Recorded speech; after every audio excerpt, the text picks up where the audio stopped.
Hey guys, welcome back to Shade Review. In today's video, we are going to be pairing the classic Ray-Ban Aviator sunglasses against the Randolph Engineering Concorde sunglasses. So as you guys can see, both these frames are going to be very similar, and both these sunglasses are going to be medium size. So first off, let's pop on both these sunglasses to see what they look like on face, and also to talk about the dimensions. The first pair I have on here are going to be the classic Ray-Ban Aviator sunglasses, and as far as dimensions go, they're going to have 58mm lenses and a 14mm bridge. Now I'm going to pop on the Randolph Concordes, and these sunglasses are going to have 57mm lenses and a 15mm bridge. So the dimensions are going to be very, very similar to each other. They're just going to be a little bit off. So again, here are the Randolph Engineering Concorde sunglasses, and then here are the original Ray-Ban Aviators. As far as where these sunglasses are made, the original Ray-Ban Aviators are going to be made in Italy. They're going to be here in the inner right temple of these sunglasses, and the Randolph Concordes are going to be made in America.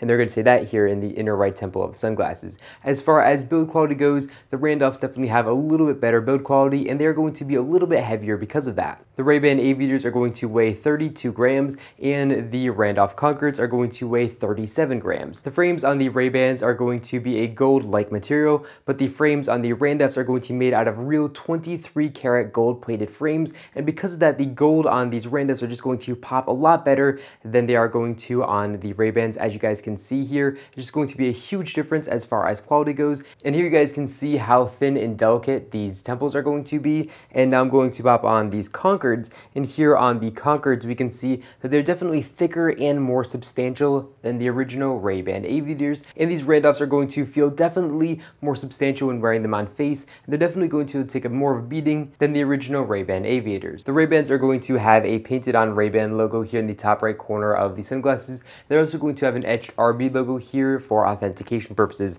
Now on the Randolphs, we can see that there's going to be a Randolph logo, but it's going to be in the top left lens, and there isn't going to be any etched logos on the other lens, but they are going to say RE here in the outside temple of the sunglasses for authentication purposes, where on the original Ray-Ban Aviators, they're not going to have any logos or anything like that on the inner temple of the glasses. Both these sunglasses have all glass lenses, so as far as optical quality goes, they're both going to be very similar. Both are going to be very, very sharp and nice. The biggest difference is going to be that the Randolphs are going to have this absolutely fantastic anti-reflective material, as you guys can see it here on the inside, and the Ray-Bans aren't going to have really much of an anti-reflective material at all. So as far as actual optical quality and eye strain goes, the Randolphs are definitely going to be a lot better. Both these sunglasses have fully adjustable nose rests, and through the Ray-Ban nose rests, we're going to see an etched RB logo for authentication purposes. And here on the Randolphs, we're actually not going to see any metal logos or anything on the Randolphs. As far as hinge quality goes, both have very premium all-metal hinges,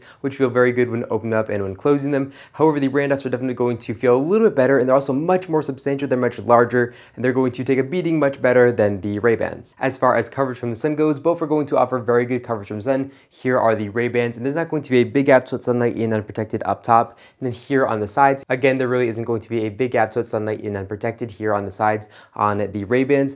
Now let's pop on these Randolph, and here on the Randolph, they're actually going to sit a little bit closer to the face, and because of that, there's going to be less of a gap to let sunlight in unprotected up top. But here on the sides, again, it's going to be basically the same amount of gap found on those Ray-Ban sunglasses. So not really a huge difference as far as coverage goes between these two sunglasses. Overall, I really do like both these sunglasses. The Ray-Bans are going to be just absolute classic pair of sunglasses, and they're going to cost you around $200 with polarized lenses, and the Randolph Concordes are going to run you around $300. So there is going to be a $100 price difference between the Randolphs and the Ray-Bans. However, the Randolphs are definitely going to be better. They are going to have better optical quality with that anti-reflective material, and they are also going to be built a little bit better than a pair of Ray-Bans. The Ray-Ban sunglasses feel like you could wear them for about 5 years, and then they'd probably wear out around 5 years. However, these Randolphs feel like they could last you a lifetime, so there is a big difference as far as overall build quality goes between these two sunglasses, and that's why the Randolphs do cost $100 extra than the Ray-Ban Aviators. And of course, these Randolphs are also gold plated, so it's going to bring up the price tag as well. But I'm very interested to know, which pair do you guys think look best? Do you guys like the Randolph Concordes best on my face, or do you like the the Ray-Ban Aviators, I am definitely interested to know, and I will be leaving a poll in the top corner somewhere of this video where you guys can vote on the Ray-Bans or the Randolph. So if you guys are interested in that, make sure to vote. But that's all I got for you guys in this video. If you enjoyed it, make sure to give it a big thumbs up down below, and of course, make sure to hit that subscribe button, and then you'll be notified every single time I upload a brand new video, just like this one, to my YouTube channel. But again, that's all I got for you guys in this video. Thank you all so much for watching, and I'll catch you all in the next one.